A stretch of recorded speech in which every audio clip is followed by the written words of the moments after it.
Assalamu alaikum everybody. I hope you all doing well and enjoyed and got information from my previous videos. Today it's the probably I'm gonna record the next video. 3 are already recorded and I hope you have seen them. I'm recording them and sharing with you like a little bit pieces because I don't want anybody to miss information, because these information are very important in order to apply in a proper way for these admission and scholarships or financial support here in the United States of America. I must also clear before going further is that these requirements for admission and financial support in the form of TA-ship or in the form of RA-ship, they are for the United States of America only. Other countries may have their own requirement, they may have their own way of awarding scholarships or admissions, so they are not for other countries. Maybe some countries like probably Canada also have more or less similar requirements, but this here what I am talking about, it is about the requirements of the United States of America universities for admission into MS or a PhD degree in any field. Okay, so today let's start our discussion from the requirements from admission into MS or PhD program with TA or an RA position. What are those requirements? Because the basic thing is when you apply, obviously everything has certain requirements, certain minimum requirements. And today I'm going to discuss about those requirements. And I'm also going to talk about like what are the minimum requirements and what you can produce in addition to that. And generally the requirement put here are the minimum requirement, and as much you produce more, you are more productive, you have more achievements, obviously that can increase your chances of selection. But what I present here, these are the minimum requirements and I'm going to talk about so that you may get familiar and you start collecting those information or those relevant documents which are required for admission and financial support here. So let me first mention here, just briefly mention what are those requirements or what you need, what documents, what information, what certificates or what degrees you need to gather before you apply so that everything is there with you and you apply right away. So requirements for admission with funding. So there are, in general, there are several requirements. A degree. Obviously, if you want to get admission into MS or PhD degree, they will require, US universities will require your first degree or some sort of early degree you have obtained here. Remember, no university here in the United States of America will give you admission into their MS or PhD program if you do not meet certain minimum educational requirement. Okay, so the first requirement is degree requirement. Second, or B, is English proficiency test or English proficiency requirement, which means how much you are fluent, how much you are good in speaking, reading, writing, and understanding English and can communicate here. Because obviously this is an English speaking country where the first language is English or the mother tongue is English, and hence every university will require from you some sort of English proficiency. And if you are asking for funding in the form of TA-ship or RA-ship, then this requirement is even more important because you're going to be teaching to undergraduate students either in lab or in a class or in any other way. And hence, therefore, it is mandatory or it is necessary that you must have some sort of English proficiency. And that English proficiency comes in the form of a proper test. Various universities, they accept. Various universities, they accept various kind of tests, but generally, I mean, or more or less, they are the same or similar kind of. C, graduate record examination. I'm going to talk about this as well. D, reference letters, which you also call recommendation letters. In general, 2 recommendation letters or 2 reference letters, they are required for MS degree, and 3 recommendation letters, they are required for a PhD degree if you want to get into. Personal statement. Personal statement in general, in some situation it is required in some university, and in some other universities it is highly recommended but not required.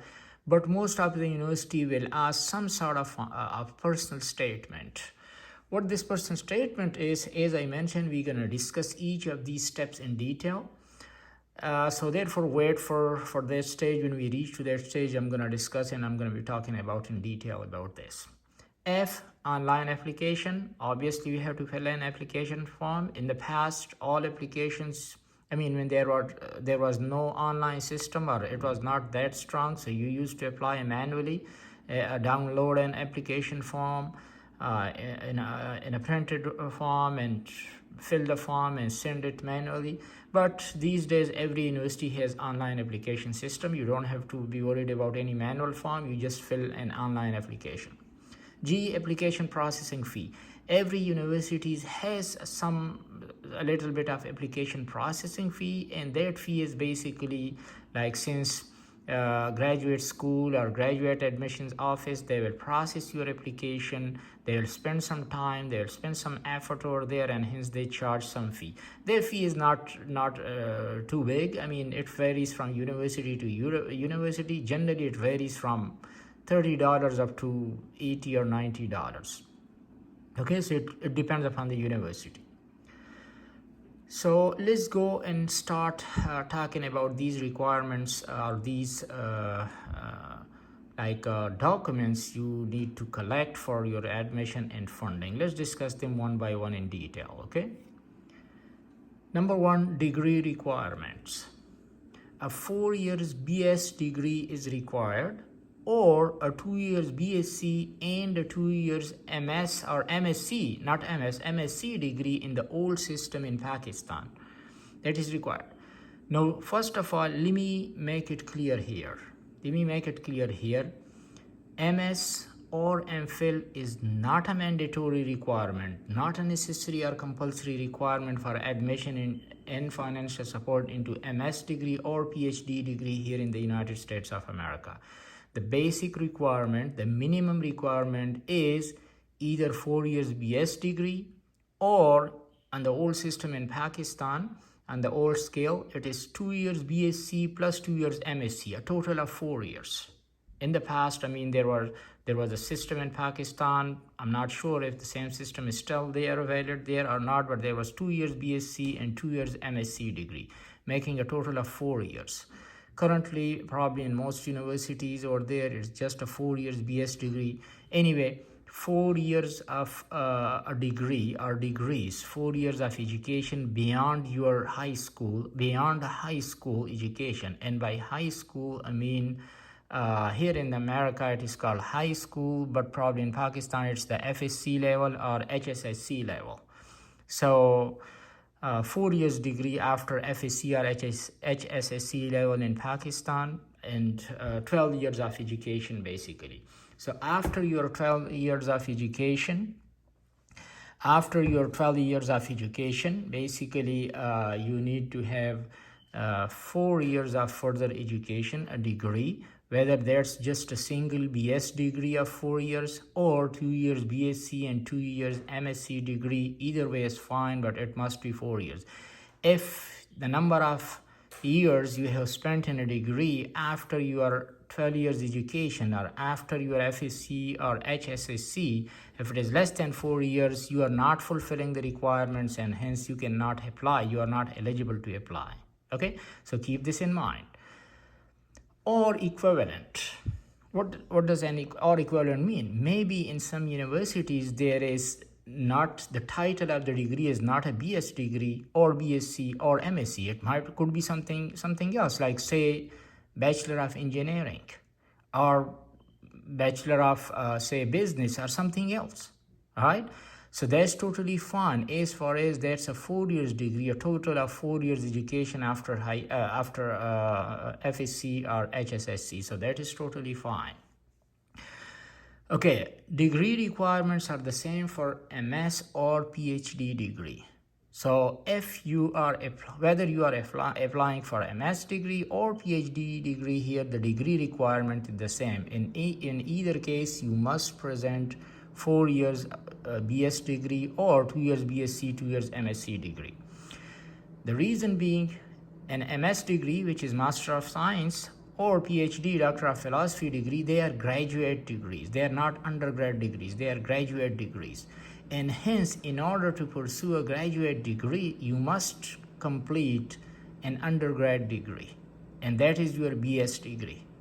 In the old system, 2 years BSc and 2 years MSc, that MSc is also considered equivalent to a BS degree here in the United States of America.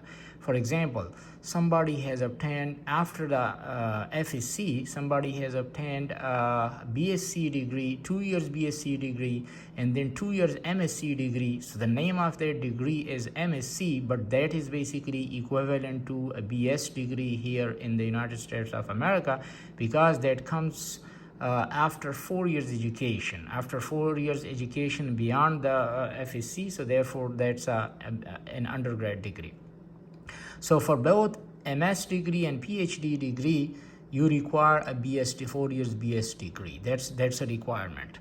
Now again, remember, MSc or MPhil is not a mandatory requirement, though it will boost your chances. Sometimes some people think that if you want to apply for PhD degree, you must have an MPhil degree in Pakistan or an equivalent MS degree from abroad or somewhere in Pakistan after the first degree.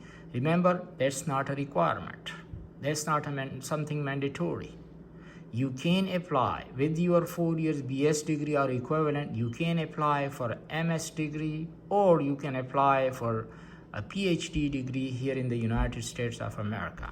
Now again, as I mentioned, if you do have an MS degree or MPhil degree, that will boost your chances. That will increase your chances of selection and admission, as well as financial support. But again, that's not a mandatory requirement. Many people you would have seen, or you will see, that they will get admission directly into PhD program just with their BS degree or 2 years BSc and 2 years MSc degree. We also I myself came this way. I had an MSc degree in physics and 2 years BSc followed by 2 years MSc degree, and then I got directly into PhD program. Though I also had an MS degree from UK, but the basic requirement is MS, and I have seen my other colleagues and friends, they came just with the BSc and MSc degree from over there. So this should not discourage you that PhD is a very high degree and hence you cannot apply based upon the BS degree. You must go for MS or MPhil. No, that's not the requirement. You all are eligible with BS degree. Yes, that's another thing, that you have to have a high GPA or high grades or percentage.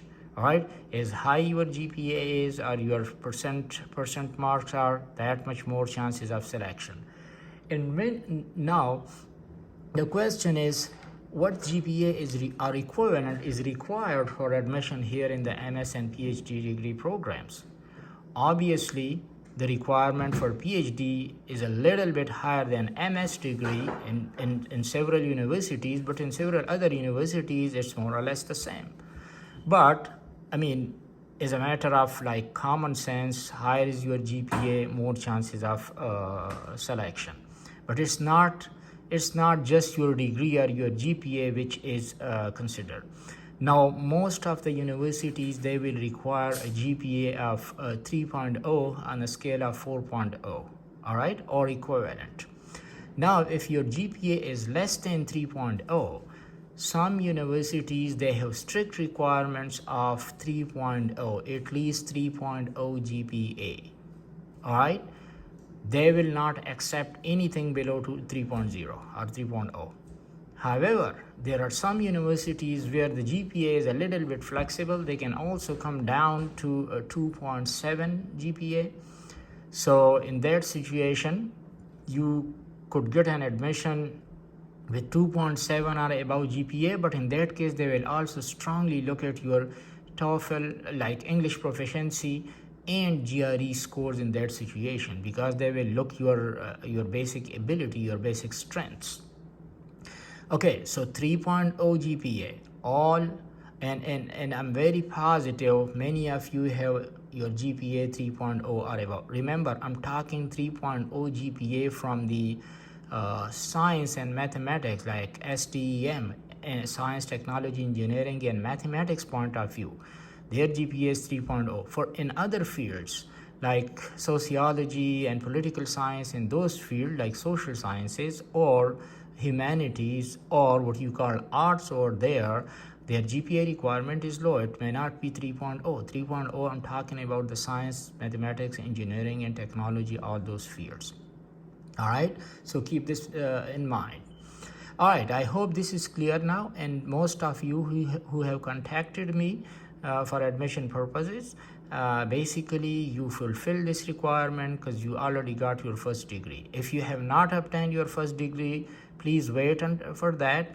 Now, I do not recommend that you wait for many years after completing your first degree. No, I have seen like many people from other countries, even when they are in the final year, last year of their BS degree, they start collecting application, they try for English proficiency test, they appear for that and GRE test and like that, and by the time they are done with their degree, they are here. So therefore, even if you are in the last year of your BS degree or junior year of your BS degree, try to collect these information and make your plans right now.